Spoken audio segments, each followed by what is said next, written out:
જય દ્વારકાથી જય શ્રી રામ બધા મિત્રોને કેમ છો બધા મજામાં? તો મારા મિની વ્લોગમાં તમારું હાર્દિક સ્વાગત છે। આજે આપણે જવાનું હતું મહુવા, કારણ કે કનુભાઈનું હાર્મોનિયમ જે ખરાબ થઈ ગયું છે ને આજે આપણે રિપેર કરવા જવાનું હતું મહુવા। તો આપણે નીંગાળા પૂગી ગયા અને રસ્તામાં આપણે ગાર્ડન મળી ગયા। કયું ગામ પેરું? દ્વારકા से क्या हुआ हम हाली न जाता है हाँ તો ઘેટા કેટલા 500 છે। આ ભાઈ એમ કહે છે કે ઘેટા 500 છે, દ્વારકા થી આવે છે, પ્રોપર દ્વારકા ગયો છે અને બધા ઘેટા લઈને નીકળી જાવ છે ઉનાળામાં, પછી ખાવા પીવાનું બધું હાથ વાહ ભેગું હા તો જઈ દ્વારકા।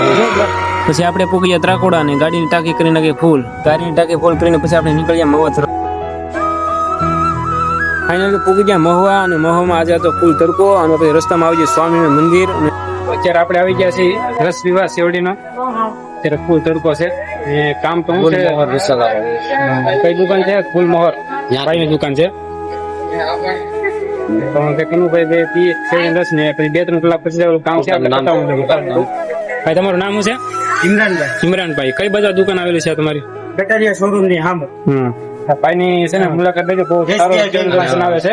ભાઈ નું પ્રખ્યાત છે ગુલ મોહર રસાડા વાળા, ઇમરાનભાઈ નું બહુ પ્રખ્યાત છે રસવાળા નું, એટલે ત્યાં આવી ગયા છે આજે મહુવા।